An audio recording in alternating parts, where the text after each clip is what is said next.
Makanya disebutkan di hadis Muslim, nomor hadis 1960, riwayat Sayyidah Aisyah, dikuatkan oleh keterangan Ibnu Abbas radhiyallahu taala anhuma, Nabi itu teman-teman sekalian, ya, sering meningkatkan puasa di bulan-bulan hurum, bulan hurum, termasuk bulan Rajab.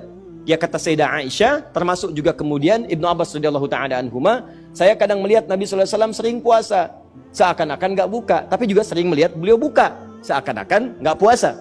Ya, maksudnya apa? Maksudnya, kalau Anda ingin kemudian meningkatkan puasa di bulan-bulan hurum, seperti bulan Al-Muharram, bulan Dzulqa'dah, bulan Dzulhijjah, bulan Rajab, itu silahkan, boleh-boleh saja.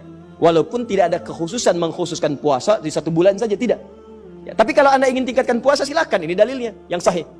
Apa dalil sahihnya? Tadi saya bacakan. Ya, pertama, isyarat ayat Qur'annya menyebutkan demikian. Yang kedua, untuk puasanya hadis Muslim nomor hadis 1960. Kalau Anda ingin menunaikan puasa di bulan Rajab dengan mengikuti Nabi, isyaratnya untuk menghidupkan evaluasi diri, terkhusus di bulan-bulan haram yang 4 tadi, maka itu tidak ada masalah, silahkan. Sunnah, boleh. Kalau ada yang tanya, boleh nggak saya puasa bulan Rajab? Silahkan. Anda mau Senin puasa? Silahkan. Kamis puasa? Silahkan. Tidak ada batas, seperti hari-hari biasa. Seperti hari biasa, cuman pahalanya ketika Anda kerjakan untuk menghindari maksiat, maka tadi itu bisa berlipat dari hari sebelumnya. Jelas sampai sini?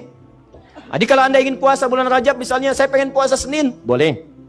Pengen puasa Kamis, boleh. Pengen puasa Senin Kamis, silahkan. Pengen Ayyamul Bid, silahkan. Pengen puasa Daud, silahkan. Atau pengen misalnya puasa beruntut, Senin puasa, Selasa puasa, Rabu puasa, Kamis tidak, boleh.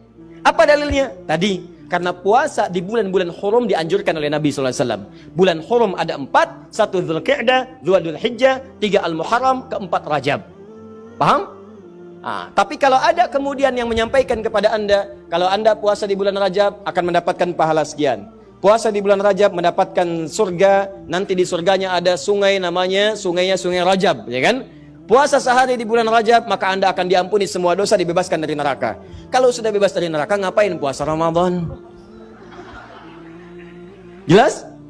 Jadi keutamaan puasa di bulan Rajab itu sebetulnya keutamaan umum yang disebutkan dalam dalil-dalil masuk dalam kategori puasa dan ibadah di bulan-bulan hurum, seperti keutamaan di 3 bulan yang lainnya.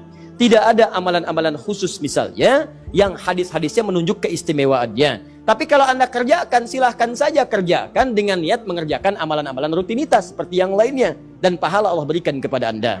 Contoh, Anda pengen sholat malam, silahkan sholat malam. Mau di bulan Rajab, bulan Sya'ban, bulan lain silahkan.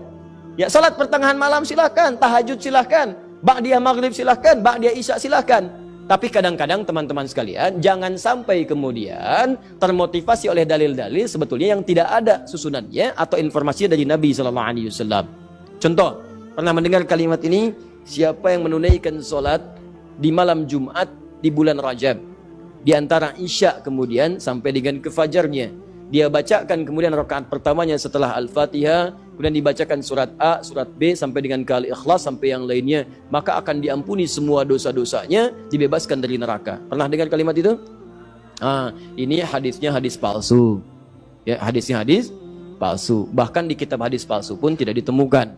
Ya, saking palsunya hadis ini, di kitab hadis palsu pun tidak ditemukan.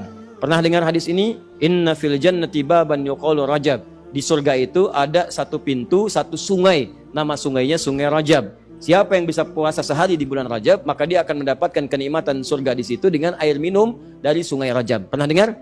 Nah, itu hadisnya pun hadis palsu. Saking palsunya, teman-teman, di kitab-kitab yang primer pun tidak ditemukan. Saya sudah menggali, ada 7 kitab yang menyampaikan itu. Saya sudah tulis semuanya, 7 kitabnya, di mana ininya, rawinya siapa, saya sampaikan semua.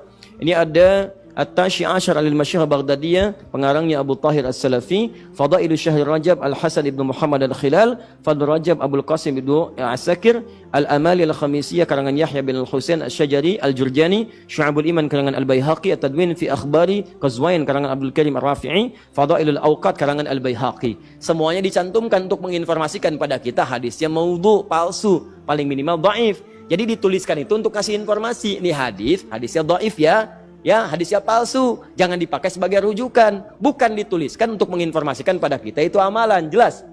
Tapi kalau Anda misalnya pengen bangun malam, silahkan. Cuma jangan merujuk kepada informasi tadi. Jadi kita bersikap adil di tengah-tengah. Awas, hati-hati. hadis ini ditampilkan bukan untuk mencela orang. Jangan sampai Anda melihat ada orang misalnya puasa di bulan Rajab, Anda katakan, oh ya hadis palsu. Bukan. Karena dia bisa menggunakan yang sahih. Jelas. Anda sendiri nggak puasa, malah mencela orang. Kalau pengen puasa silahkan, tapi gunakan sandaran yang sahih hadisnya. Jelas? Kalau malam pengen sholat, boleh nggak? Boleh. Silahkan tunaikan sholat, tapi jangan jadikan hadis palsu sebagai sandaran. Paham? Ustadz, kenapa hadis-hadis itu muncul? Pada asalnya niatnya baik, cuma dilakukan dengan cara yang salah. Apa niat baik itu? Ada sebagian orang melihat keutamaan banyak di bulan Rajab, tapi orang banyak meninggalkannya. Akhirnya dibuatlah anjuran-anjuran untuk mengerjakan itu semua. Cuma dituliskan dengan cara yang salah. Begitu disampaikan dengan cara yang salah, jadilah kemudian acuannya keliru. Itulah asal munculnya orang banyak mengerjakan amalan mengacu pada dasar-dasar yang kurang sempurna. Paham sampai sini? Jadi kalau saya tanya, boleh nggak puasa di bulan Rajab? Boleh. Boleh nggak sholat malam di bulan Rajab? Boleh nggak sedekah di bulan Rajab? Boleh nggak mengkhususkan saya puasa sehari di bulan Rajab dapat surga? Boleh? Itu yang dalilnya bermasalah. Paham sampai sini?